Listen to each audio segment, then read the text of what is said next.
Hi, everybody. Welcome to Maddie's Insights, Social Behavior and Implications for Bonded Pairs in Group Housed Shelter Cats. Welcome to our research series.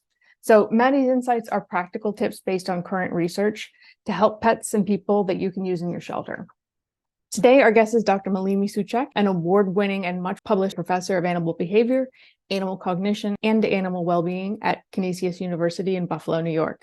Her research explores how non-human animals think about other individuals in their social group, how they make decisions about their social relationships. So let's welcome Dr. Suchak to learn more. Hi, everybody. Thank you so much. Let me just share my screen. Okay, looks like we're good. So thank you so much for having me here. I'm really excited to speak to this audience. As Kelly mentioned, I'm a professor, so I'm kind of in the research realm, but I really love to talk to shelter professionals and hear kind of what questions you all have, because that helps me make sure that my research is answering the right questions. So today I'm really focused on social behavior, which is kind of what I like to call my bread and butter as a researcher, and really thinking about how that relates to bonded pairs in group house shelter cats. So when you think about the issue of bonded pairs, one of the things I'm really interested in is kind of the variety of social behaviors that we see in cats and kind of the variety of sociality that we see in cats. And we know that evolutionarily they come from solitary ancestor, but for modern cats, they live at a wide range of densities. Some cats really prefer to live alone. Some cats like certain other cats. Some cats just like all other cats. And you can find, range of densities from a single cat all the way up to, a giant colony of community cats, for example. And of course, in the shelter, kind of the issue that we run into is how to identify which cats actually need to stay together as a bonded pair. And so you think, given kind of how much, we know about social behavior in a lot of species, that we would have a good idea of what social bonding looks like in cats. But in fact, there's no clear scientific definition or criteria for social bonding. So sometimes I like to think that we actually know shockingly little about what social bonding actually is in our cats. It is mentioned in Crowell Davis.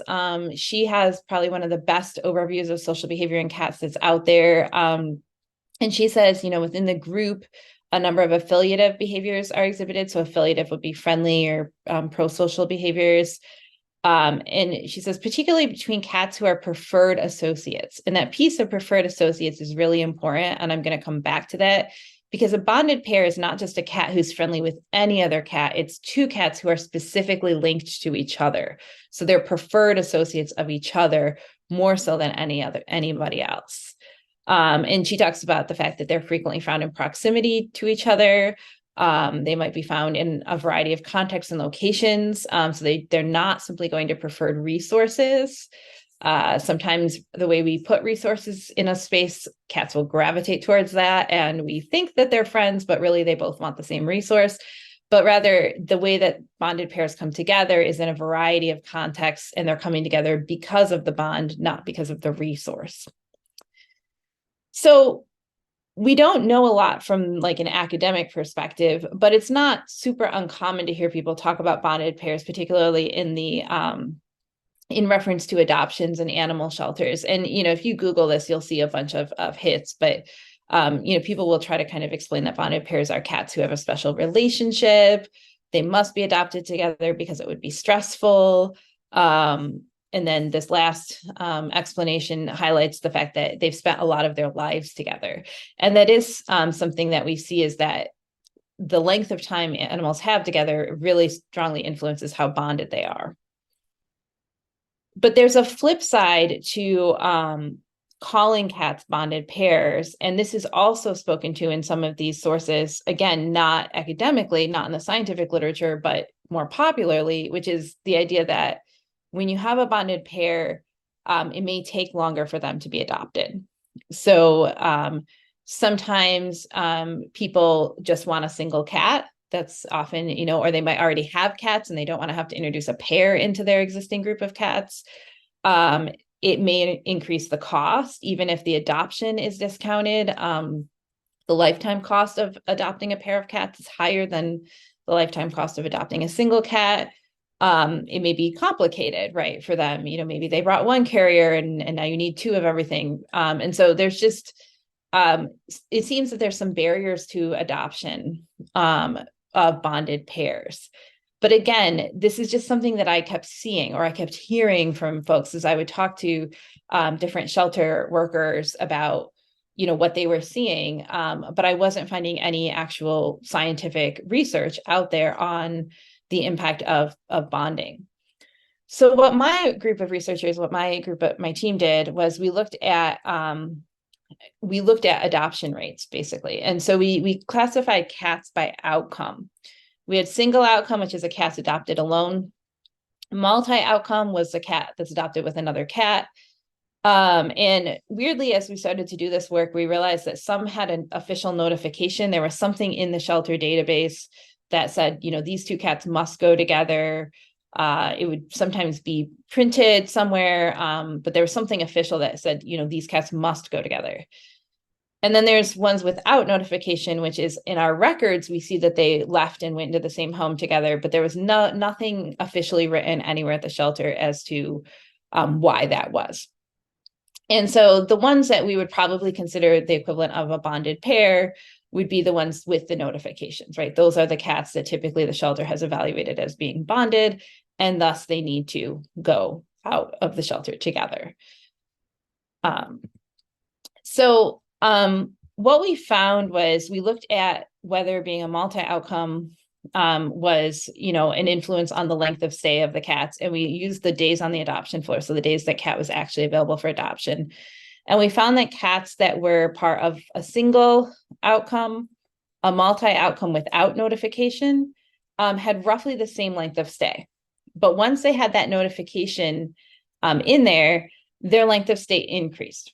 Now, it doesn't look like that much, but it's slightly more than double. So our median was 8 days for the cats that were singly adopted or with no notification, went all the way up to 17 days for cats with a notification. 17 days is still not super long. The shelter that I partner with tends to have pretty quick turnarounds. But you're starting to get up into that territory where you can end up with upper respiratory infections that, usually is kind of correlated with 21 days. But you're starting to get up there, right? And regardless, it's a, longer stay. It's reduced capacity for more days. And one of the things we did was we pitted it against other predictors of length of stay. So things like coat color, age, those things that we know sometimes increase length of stay. And multi-outcome was the single largest predictor. So it had a stronger impact than being a Black cat or than being an older cat. So it was by far the strongest predictor of length of stay than these other things that we often look at and get a lot more attention in terms of trying to get cats out the door a little bit faster. Having a multi-outcome with a notification, meaning a signal that they were a bonded pair, is objectively increasing their length of stay. Now, that might be worth it, right? It might be necessary. If they're bonded, that's just the way it is, and it's going to take longer, and we need to get them adopted.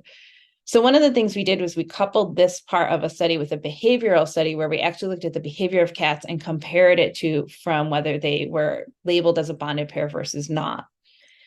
And the way we did this was we had a security camera that we could use. And so we recorded 1 hour during the day and also 1 hour at night. And so this is actually these two pictures. This is the same day. And in the second picture, you can obviously see a lot more cats because they come out at night. And we had a really excellent view. We had night vision. And so we could really see how they were moving around both during the day and the night. And so we systematically collected information about the cats. And we used this program called Boris, and we recorded all different kinds of social behavior. So we recorded things like, are they sitting in proximity or sleeping in proximity? Are they close together? Are they playing together? Are they grooming each other? Did they approach and touch noses to each other? So we looked at all different kinds of social behaviors. And then we also looked at agonism, which I'm not going to really get into in this particular talk, but we looked at like aggression as well. And so we recorded all of their social behaviors, and we have the advantage here of being able to stop, slow down, look at it really carefully, really dig into the behaviors that they did. And what we did was we were able to put all of these behaviors into an index, and just brace yourself because I'm going to put it up just so you can see what it is. But it is literally has Greek letters. So don't, if it looks like Greek, that's because that's there. But it's called a sociality index. So we can put all of these affiliative or prosocial behaviors together and come out with one measure of how much two cats are affiliating with each other. And the important thing is that it tells us about preferred associates. It's not just that this cat is socializing a lot, it's that these two cats are socializing a lot together. So we actually have a way to mathematically measure this. And then we used this information to ask, are we picking the right cats as being socially bonded? And so overall, yes, but with caution. So overall, the multi-outcome cats were more prosocial than the single outcome cats. So that is true. Overall, the ones that we said, needed to go together were being more prosocial with each other than the ones that there weren't. However, a very large number of singly adopted cats showed a lot of affiliative behavior. So they showed a lot of association with other cats. Several pairs of bonded cats showed no affiliative behavior at all. So several of our bonded pairs, we had no record of any positive social behavior between those cats at all. And what we did was we used a computer simulation, just looking at the social behavior of the pairs we observed, to predict which ones the computer would say should be adopted together. And agreement between the computer simulation and real life selections was extremely low. Like it was not any different from chance. So if we had taken those pairs of cats and just randomly picked the ones in each group, we would have had about the same level of agreement. So the behavior that we were seeing was really not corresponding with the actual cats that were being chosen for bonded pairs. Now, it's possible that we're not seeing affiliative behavior because of stress. That may be a little bit what people are thinking now is, cats tend to suppress their behavior in the shelter when they're stressed out. Social behavior is just a type of behavior, so it could get suppressed just as much as anything else. That is true. It is possible that that's the case. But previous work found significant affiliation within the first 5 days of being located to a cattery for pairs that were bonded. So for pairs that in the home we knew were bonded, previous work did find that, in fact, they were still showing those signs of bonding. The other thing I would add is that, yes, they might show less social behavior, but for something like proximity or sitting and sleeping in contact with another cat, if they are bonded, you could also argue that you might expect to see that increase because they might seek comfort from another cat. So you can kind of go either way with that explanation, but in general, we don't have any like a priori reason to think that stress is like very seriously impacting the results that we see here. So I just want to kind of just gently nudge this, which is to maybe consider the possible role of anthropomorphism that might be going on here.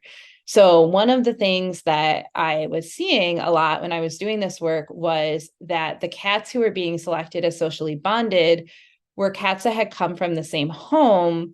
And a lot of times it was cats whose owners had died or who had gotten ill and ended up in the hospital and their cats had to be surrendered. And so these are cats that typically are a little bit older and maybe have been together for a little bit longer. And it's not that none of these cats were bonded or that kind of thing. It's just that if we make it purely based on maybe our feeling that, oh, they already lost their owner, they shouldn't lose each other, that might not be the way the cat's thinking about it. The cat might be, oh, I lost my owner, that's terrible, but they might not care about the other. In the home, research has shown that cats tend to they keep 1 to 3 meters between each other. So they're not most cats in the home aren't really spending a ton of time together, except for, the occasional bonded pair. So I just want to just gently suggest to maybe think about whether anthropomorphism could play a role here in terms of who we assume needs to be together.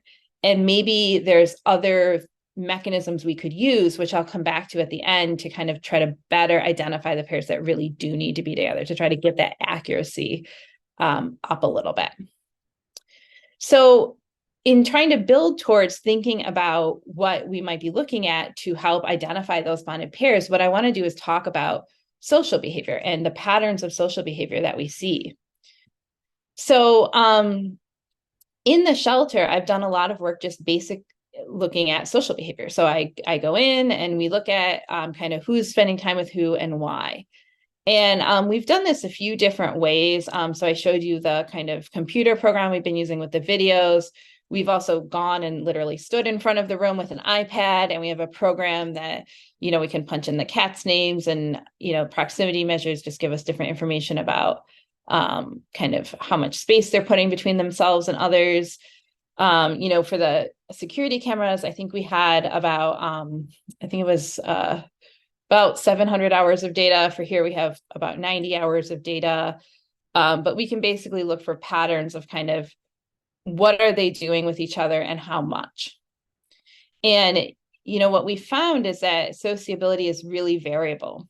So 100 of our 259 cats, 42%, were never really near another cat in all of the time we observed. 40 cats, 15%, were in proximity to another cat more than half the time.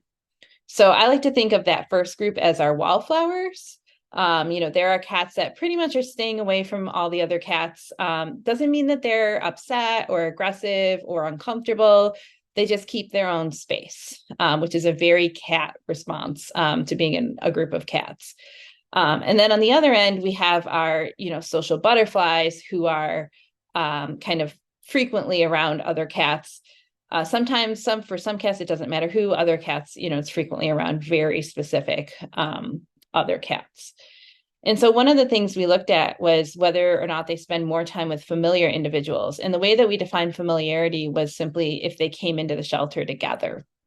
And the reason why we use that as a marker was because that would identify, for example, cats that were coming from the same home and that kind of thing. And so, we don't know how long they've been together based on the information we have, or, more detailed information. So we just kind of created two categories: cats that were familiar and cats that were introduced at the shelter. And so what we did was we created social networks. These are just 4 random groups of cats that I drew social networks to. Any of the lines here right now are just showing you who came in together, or sorry, I said that backwards. I'm sorry. These lines are showing you who was hanging out with whom. So in our first group here up top, little one, for example, was hanging out with buckwheat, lemongrass, and sugarcane. So little one was in proximity to those 3 cats. Jack was in proximity to lemongrass and sugarcane. Sugarcane was in proximity to lemongrass, Jack, and little one, etc. And buckwheat really only hung out with little one. So you can kind of see the social connections here. In this group of 4, you've got Windy, Wiggles, Woody all hanging out together, and Walnut was off by herself. Here, I like to call Shakira kind of the node of the group, right? She's the popular cat there. She hung out with Ralphie, Gypsy, and Clue. None of the rest of them hung out with each other at all. And by hung out, I just mean they spent time in proximity. They spent time, within a short distance of each other. And then this last group, which I like to call the pastas, nobody was ever really near anybody else. So you can kind of map out how much time they're spending with other cats using, network diagrams. And then what I did on the social network is I added on top who came in together. So the orange lines represent the cats that came into the shelter together. And so what you can see here, right, is that buckwheat, lemongrass, and sugarcane, they came in as a group of 3. And while at the shelter, little one, who was an individual who didn't know any of the rest of these cats, was introduced, as was Jack. The W's all came in together. Ralphie and Gypsy came in as a pair, and Shakira and Clue came in as a pair. And then the pastas all came in together. So a couple of things to think about here. The first is that hopefully you're seeing that there's no real relationship between the familiarity and who's near each other. So again, we're not seeing any sort of systematic pattern there. What that means, and I think how that relates to some of the stuff we looked at with the bonded pairs, is that just coming in together is not a good predictor of who is going to spend time together. You know, there might be other things going on that determines who spends time together. And so not every pair that comes in together, not every trio that comes in together is really going to have that inclination to spend time together. Now, we were standing outside the room for this. We obviously could only really do this when the shelter was open. Our presence might have impacted the cats, right? There's a lot of things that can be going on here. You can imagine that this finding was wildly unpopular and still is. And so you know, we did take that seriously, and we replicated it using a different method. So what we did was we planted a GoPro camera that took time-lapse photography on the side of the room, and it would snap pictures every minute. We collected pictures every 3 minutes. That meant that we could walk away from the camera and leave it running. It did not have night vision, but it did have it would go, you know, when the shelter wasn't open, as long as there was enough ambient light for it to collect information. And we would just let it run. So here we had 400 hours of data to look at. And the other thing we did in this particular study was we expanded our definition to not just be like in proximity. So are you near each other or are you away from each other? But we also included whether they were in proximity, but with a barrier between themselves and another cat. So here you have two cats that are near each other, but they have this divider between them, which is milk crates in this particular case. And so cats do this a lot. They like kind of to have personal space bubbles, I like to call it. And so we thought, well, maybe the different elements of the room create spaces where they kind of come together, but it's more because of the resources than it is them actually wanting to be together. They like the use of the resources, and that's what's bringing them together. And so there were the crates, and the crates moved around, so they weren't always in the same place, but you could also have like above and below the bench. There's caranda beds, which are basically built for that kind of thing. You know, there's not always a litter box here. So either side of the bench here, there's a lot of different places where they could kind of create these little nooks for themselves. Where they'd end up being near another cat, but it's not really about being near another cat. It's about putting that barrier between them. And so what we found was that they were more likely to be close if they could put a barrier between themselves and another cat. So here we have two cats that are in two adjoining milk crates, and then one above, one below here. So they were more likely to be near each other if there was a barrier present than they were if it was just open, and they were more likely to be kind of open but near each other than they were to be sleeping or sitting in contact with each other. But again, there was no relationship between familiarity and proximity. So we still could not find any relationship between if the cats came into the shelter together and spending any sort of proximity, whether it's in contact or not. So again, we just really couldn't find this information. So some takeaways that I have from this are that familiarity alone, it's not a great predictor of social behavior or social bonding. And this goes back to my point of just because the cats came in together doesn't mean that they're socially bonded. It doesn't mean that they're not, but it doesn't mean that they are. And this is similar to in the home. So in the home, most cats are not really spending a ton of time together, and resources can drive proximity, right? So in the home, I remember I was at a friend's house, and you know, she had two cats that were like absolutely looked like they were snuggled up against each other, and I made a comment about how cute they were.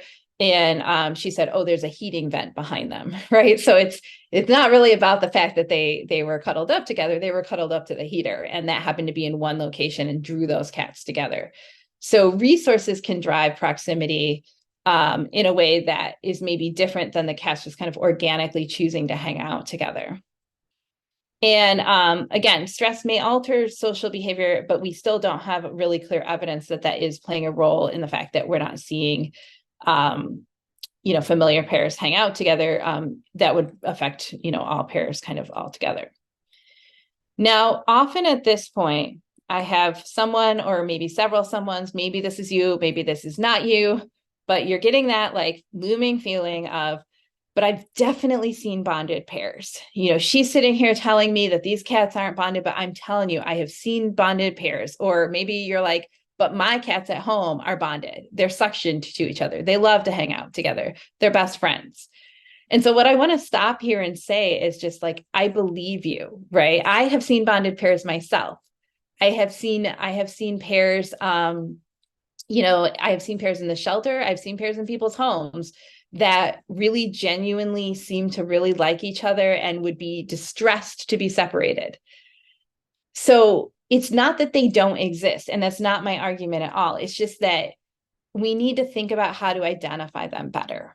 That's kind of the overall message, because if there is a cost to them to staying together, and some of those pairs would be just as happy going into individual homes, we should try to figure out who those cats are so we're not artificially keeping them together, right? But it's not that no cats are bonded or anything like that. And I just want to kind of take a moment to say that. I got all these pictures. I just posted something on social media that was like, send me pictures of your cats together. And I got literally 100 pictures of cats snuggling, right? Bonded pairs do exist. It's just we have to kind of figure out how to objectively identify them. And I'm going to be really honest with you, we're not quite there yet. We still don't have a validated measure. But what I'm going to talk about is some of the behaviors we might look for to identify social bonding. So the whole last part of this is just going to be thinking about kind of how to identify social bonding and kind of what we might be looking for. So what I have here is I have a couple of videos I have one of prosocial behaviors and one of aggressive or agonistic behaviors. And I just want to show you kind of the repertoire of behaviors that we would be looking at to identify those social bonds between cats. So in terms of prosocial behaviors, proximity, right? Just being near each other. Social sniffing is really important. If a cat comes up and gives another cat a little sniff and the other cat doesn't jerk or move away, usually that's a sign of prosocial behavior. Sitting or sleeping in contact. So there's two cats up here. There's two cats here. They're sitting in contact. Those are obviously really strong signs, especially in like the case that we just looked at here. Let me go back for a second. Here, there's another fleece right here. So it's not the resource, right? This cat could easily go sit on this fleece if that's really what they wanted. But instead, they're sitting on the same fleece together. So that's a really good sign there. Approaching. So, a friendly approach. We would also see there's a nose touch there. Touching noses is a friendly sign. If cats walk up to each other and they just gently touch their noses to each other, that's a friendly signal.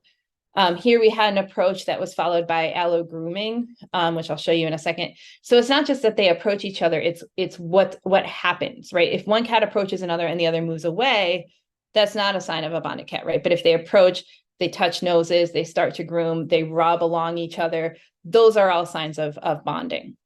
The other thing I want to mention, I don't think it's included in this video, but an approach with a tail up is typically considered a friendlier approach than an approach with a tail down. So here you have grooming. One cat's grooming the other. There's rubbing.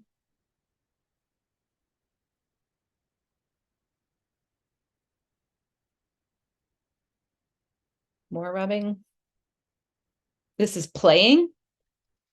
Now, playing is interesting because playing doesn't always look super different from fighting. And these particular videos, these are from my security footage, so they don't have any sound. But playing, right, what you want to look for is switching roles. So one cat chases one, the other one chases. If it's like one cat always chasing the other, that's not always playing, or it might be playing from one cat and not playing from the other, right? Playing is not always reciprocated. So what you want to look for is like switching roles. It doesn't escalate into aggression. Also, the ear postures are really helpful here, right? Are the ears forward? Are the ears back? That's going to tell you the difference between playing and fighting.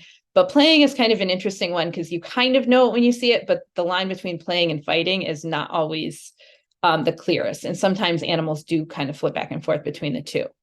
So those are the main suite of behaviors. So I'm just going to like repeat the big ones, right? So sitting or sleeping in contact or in close proximity. If you're thinking about how to define proximity, right? Like what defines close? That might be, you know, for me, I'm kind of, you know, introverted. Close might be very different than for my friend who's an extrovert. In cats, what I like to say is, are you vulnerable, right? So if another cat can reach out and smack you, you're close. If another cat could jump on you from where they are, you're pretty close, right? You know, the official measure we use is 1 body length of an average cat from the nose to the tip of the tail, but you're not going to, or from the tail base of the tail, but you're obviously probably not going to eyeball that unless you have a lot of practice. But just think about like, are they like kind of away from each other, or would they actually be able to easily interact without moving? And that's usually the type of measure we use for proximity. So in primates, for example, we use arm's length because you can reach out and do something to the other individual that's an arm's length away. And so one of the things that happens with closeness is it increases the vulnerability. And so it shows trust. Trust is an important part of bonding. So that's why that's important. So in terms of our prosocial behaviors, right, sitting or sleeping in proximity or contact, allo grooming, which is just grooming, which mostly what we call it, grooming each other, rubbing on each other, these nose touches, you know, approaches that lead to friendly behavior, and then play. Those are kind of going to be your main categories. What are the ones that you are going to see casually in your day-to-day life without needing to stare at videos in intense detail? It's going to be sitting or sleeping in proximity, playing, and then sometimes these approaches and the behaviors that follow. You know, you kind of get a sense for like, oh yeah, that cat walked up to that other cat. So those are kind of the suite of positive social behaviors that you can be on the lookout for. I'm just going to show you the agonistic and aggressive behaviors. It's not the focus of this talk, but just so you can kind of have a parallel reference for these. So these are fighting behaviors, but like cats really try to avoid fighting. So we've got arching. We had a thing called ambiguous agonism, which was just our catch-all for things that we knew weren't friendly, but you know, didn't have a lot of context. Cats that stare each other down, cuff. You just saw that one cat charge into the corner on at the other cat. Stare, right?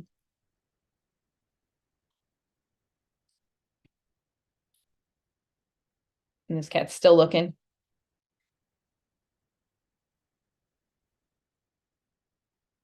And then you have displace. So I want to talk about displace for a minute because for folks familiar with dogs, especially when you think of displacement, you probably think of like stress displacement behavior. So a dog yawning or lip licking is a displacement behavior. It's very confusing, but there's 2 different ways we use the word displace in the animal behavior world. One is these stress behaviors. The other one is in this context of aggression. So that's one animal kind of takes the place of another. So the classic move is one animal walks up and then the other animal walks away. So the first animal has displaced. They've taken the place of the second animal. And so that's the kind of thing, if you see that, that's typically a sign that those cats are either not super friendly, or there might be like a little bit of a dominance relationship between those 2 cats, where the one that does the displacing, the one that moves the other cat out of the way, would be like kind of the more dominant individual of that pair.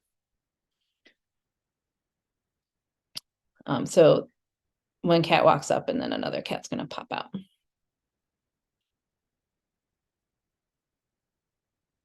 And then submissive crouch. So you see that's the cat back there. Don't get distracted by the woman in the front.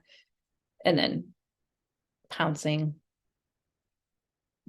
But you can see the postures are really different, right? The way their backs are straight versus down. You know, there's a different kind of quality to that agonistic behavior.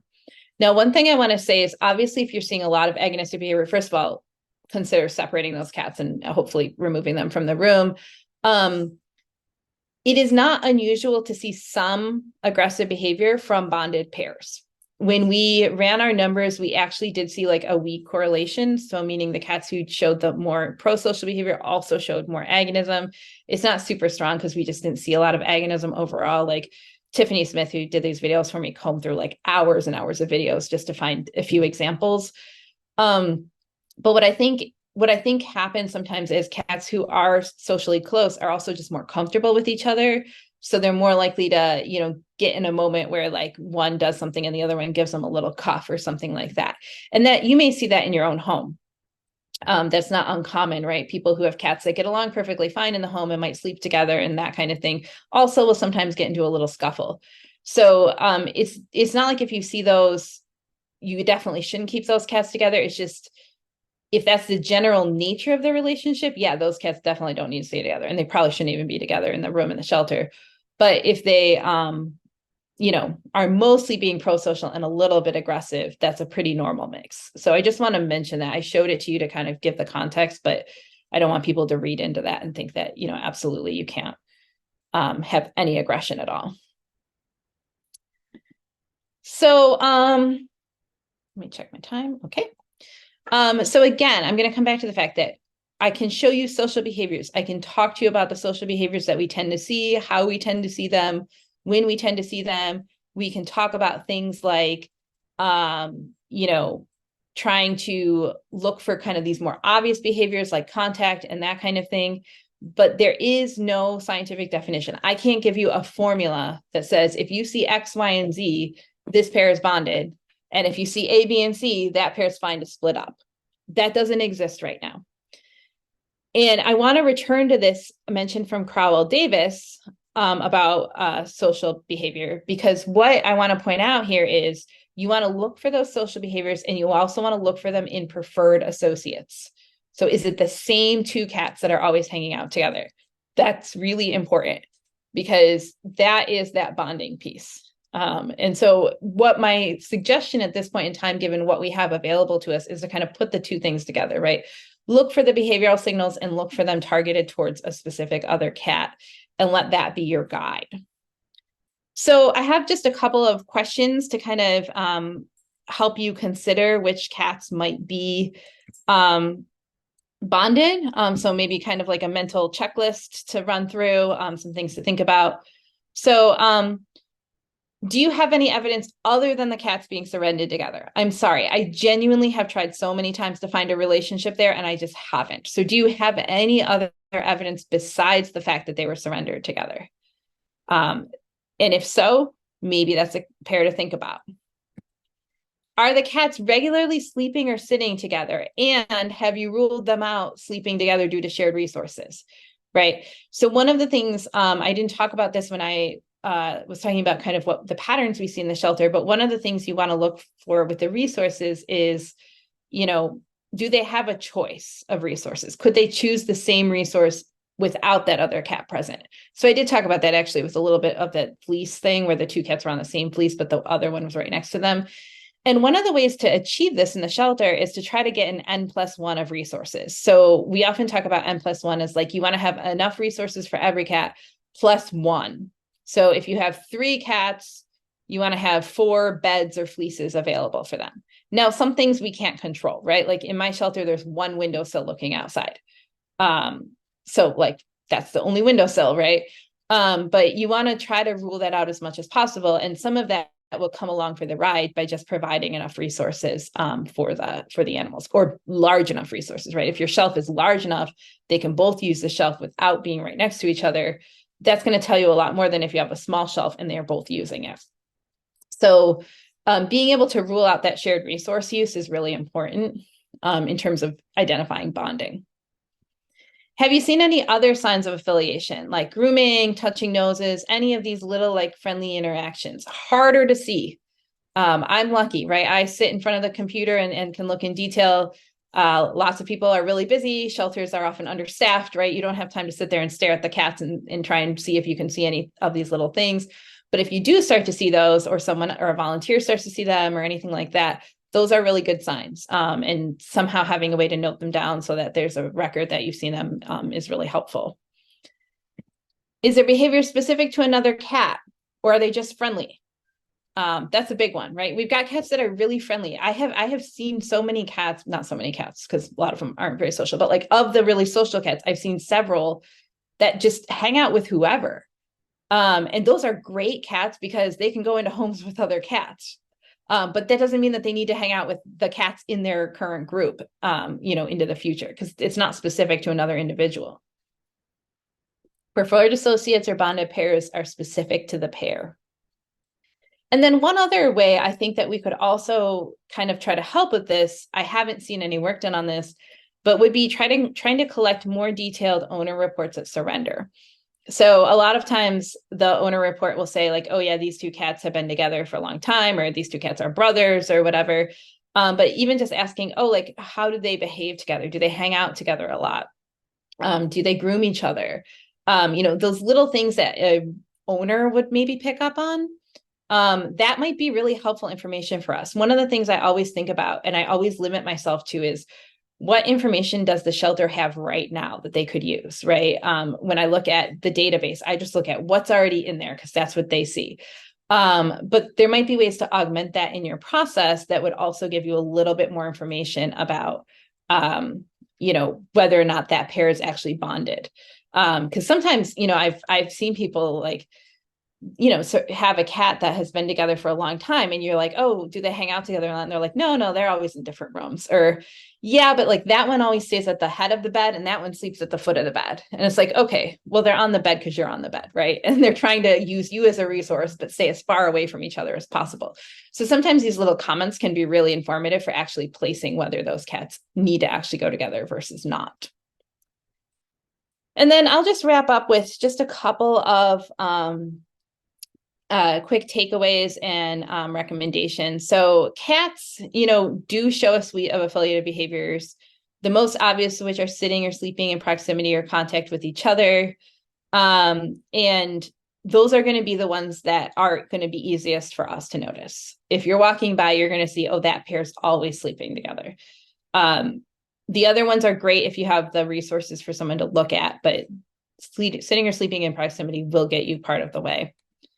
And if possible, consider looking for behavioral signs before marking a pair socially bonded. I know I've mentioned this a few times, but I'm going to just repeat myself here at the end. When I look at kind of the arc of what I've seen, I think it's a piece of information. It's not the only piece of information that's useful, but the behavior piece is a piece of information that's very, very useful in making these decisions that sometimes I think we're maybe not using as much as we maybe should be. So with that, I'm going to wrap up. So I just want to acknowledge my team of students who have worked on this. I have an all undergraduate research team. So undergraduates have helped me collect all of these data. My university, Canisius, which is in Buffalo, New York, my shelter partner, which is the SPCA serving Erie County, and Maddie's Fund for having me here. So with that, I would be happy to answer any questions everybody has. Thank you so much. This was absolutely fascinating. And we have some really, really good questions. Sam Wolfman asked, are there findings on bonding kittens together? And what is your professional opinion on labeling littermates as bonded pairs early in life, like 2 months? Would these social behaviors still show up to help determine this? Thank you. I didn't catch your name, the person who asked that, but I forgot to mention, I tend to look only at adult cats in my research. And the reason for that is because adult cats take longer to move out of the shelter, and more of the human management things we do kind of impact the adult cats more than the kittens. But really, really important point here about labeling kittens as bonded or litter mates or that kind of thing. Kittens are younger kittens, right? Because it would be usually in the first like 6 to 8 weeks, they are in that window where they are socializing, right? They are developing their social behavior repertoire. At 2 months, you're not going to see, the full suite of social behaviors at that point. I also like to say that kittens kind of play by their own rules, right? So, sometimes like the social play gets a lot rougher in the kittens. The moving back and forth between play and aggression is like a little bit more frequent in kittens than in adult cats. But that's right when they're developing that social behavior. So it would be an early look at it. And it's not going to be as fully developed as you would see an adult at that point in time. But they do display social behavior. I will say, I don't know if this would have to be anecdotal just from like looking at kittens. I don't know if I've ever seen like preferred associates though. I feel like they're more generally social with their whole litter. Um, in terms of adopting litter mates together, I mean, if the cats are well socialized with each other, and they have like a good relationship, there is some evidence that cats who are socialized do better with other cats. And, sometimes it helps them too, because it spreads out the human attention. It gives them more to do in the home, reduces boredom, that kind of thing. So, I mean, if they're friendly, it probably doesn't hurt to adopt two together. I personally haven't studied it enough to like weigh in, like, for sure on like whether shelters should have all litter mates adopted together or not, or that kind of thing, or adopted in pairs rather. But I think you need less, for me, I would need less evidence to be like, oh, you need to adopt those two litter mates together than I would for like an adult pair of cats, I guess would be my perspective. Danielle asks, she says, this is really interesting. Would it be appropriate to use the same kind of information to help adopters pick a cat who's more likely to get along with the cat that they may already have at home?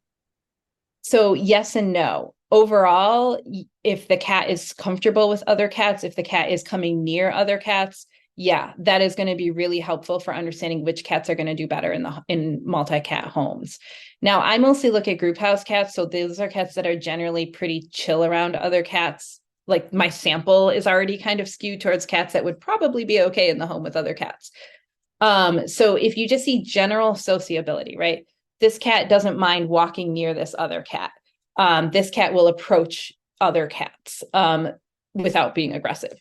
Those are typically good signs of a cat that would do well in a multi-cat home. If you see two cats glued to each other in that very bonded way, that would not have any real bearing on whether that cat would just be good in a multi-cat home more generally, because it's specific to the other cat. It's that bond. So there's a difference between sociability versus bonding.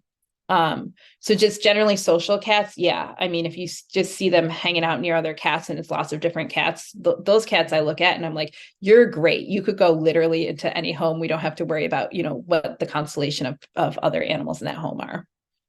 Christine says, we have community rooms in our shelter, so we see social bonds form.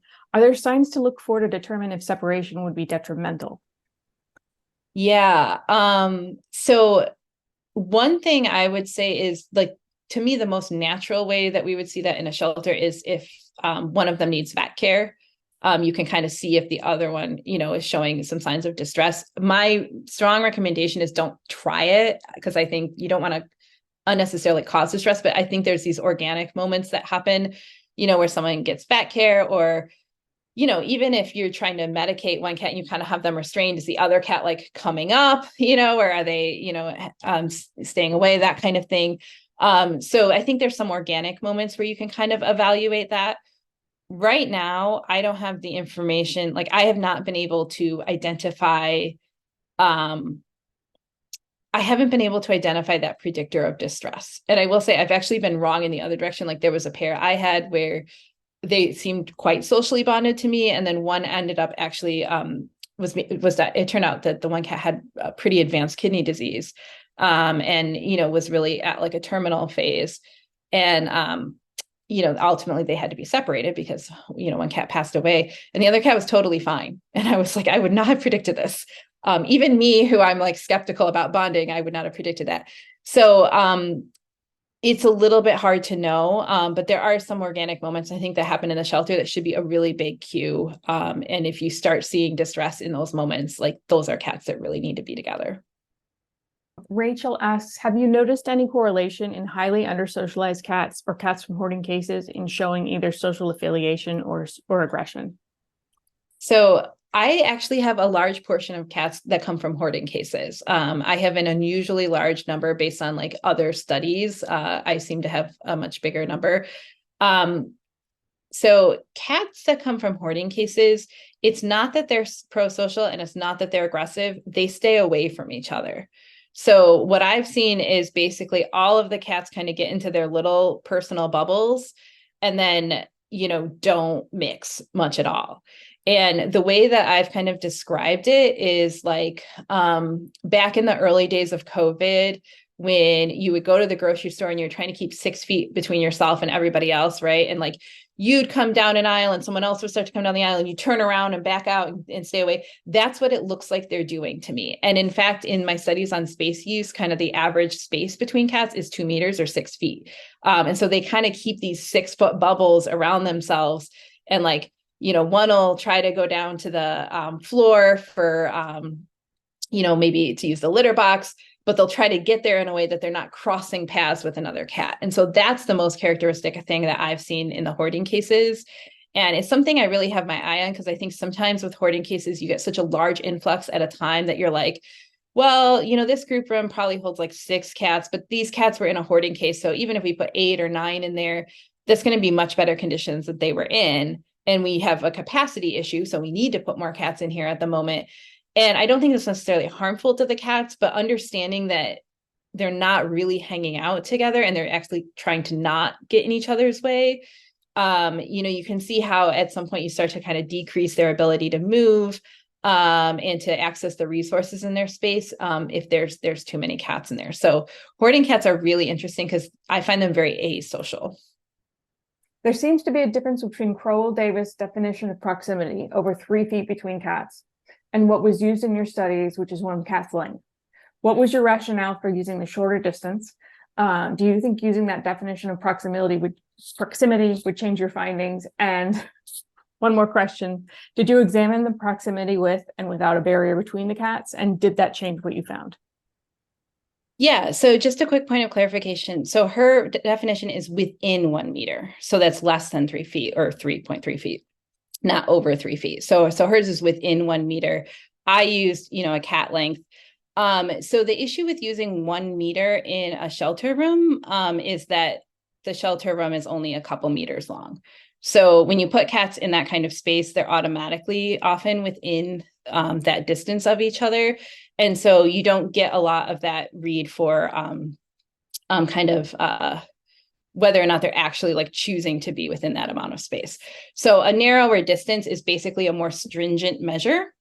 So in that sense, yes, I would see more proximity if I used a larger distance. It may not be meaningful. Crowell-Davis was looking in the home, which is much larger than 1 meter. And so there's an issue of scale here that I think is coming into play. The other part of the question was about, I'm trying to remember the end of it. The barrier. Yeah. So I looked at whether there was a barrier, proximity without a barrier, or contact, right? Those are kind of 3 levels, and it goes in that order. They're most likely to be near each other if there's a barrier. Then the next highest amount of social behavior is proximity without a barrier. And then the most rare level is actually in contact with each other. So I did look at proximity with and without a barrier, and it kind of tracks how you would expect based on cat behavior. Christine is asking, is there a higher likelihood of siblings who stay together to be a bonded pair? I would love to answer that question. I don't have the data for that because we don't know. When they come into the shelter, we don't know if they're siblings or not. And I mean, like, people will say, oh, they're brothers. And like, probably they are if you think they're brothers, but like, I don't know, if you adopt 2 adult cats and someone says they're brothers, you're like, okay, these 2 cats are brothers, right? And we all know that, because of mating patterns in cats, siblings don't look alike. So it's not even like you can use that as a cue, right? Oh, these 2 cats look pretty similar and they're coming from the same home, or that kind of thing. So we don't have that information. Bradshaw did look at like siblings versus cats that had been introduced a long time ago versus cats that were more recently introduced, and the amount of affiliative behavior tracked along those lines. So the siblings were the most affiliative, the ones that had been introduced but had a lot of time together were the next most, and then the newly introduced were the least. So there is some research out there on that. In the shelter setting, though, I don't have any information about relatedness, but it'd be cool. Good point. Julie Lonnie is asking, are you aware of any studies on canine bonded pairs, and is bonding reflective of human interpretation?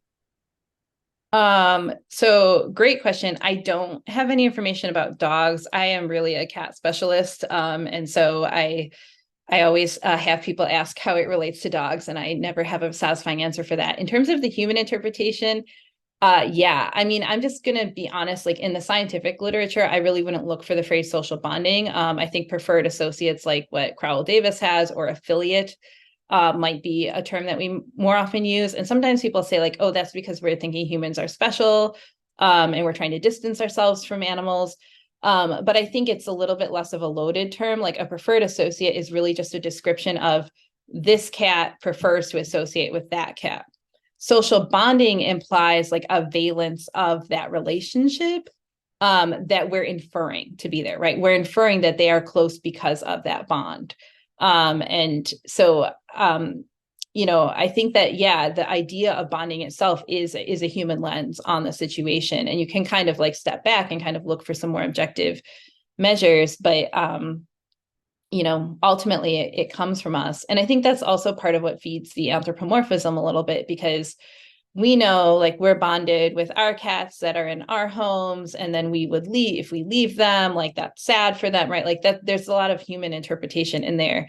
And I think that's a little bit what drives the kind of desire to label cats as socially bonded sometimes. Veronica is asking, is there anything to consider in adopting out same-sex two females or males versus a male-female pair, in particular from the same litter? So I don't necessarily have an answer about the same litter, but we did not see any patterns with sex in terms of bonding pairs, anything like that. We saw no relationship between like, mixed pairs are better, female pairs are better. It was just random. Like it was just a mix of all different kinds of pairs. All of our cats, were neutered. Most of them were neutered before they were in the study, for more than like a couple weeks. So, I don't know that there would be like a lot of like hormonal differences, because I think in farm cats, they have seen some differences, and they've seen differences in the types of social behavior that different sexes exhibit together. But obviously those would be mostly unaltered cat. I mean, I'm talking farm cat studies from like the 80s and 90s. Most of those would be unaltered cats. So I don't know if the fact that I'm looking at a fully altered pool might change that dynamic a little bit, but we actually didn't see any sex differences. And then in terms of if they come from the same litter, I don't know enough about like the kitten social bonding question to be able to answer that part of it. No worries. It looks like we are at time. We have a few more questions, but Dr. Suchak will be available on Maddie's Pet Forum to continue the discussion, and please feel free to post more questions there. Thank you so much, Dr. Suchak, and thank you to everyone who joined us today. If you want to receive continuing education for this webcast, watch for an email from Maddie's Fund with instructions and links. And thank you all so much, and have a great day. Thank you.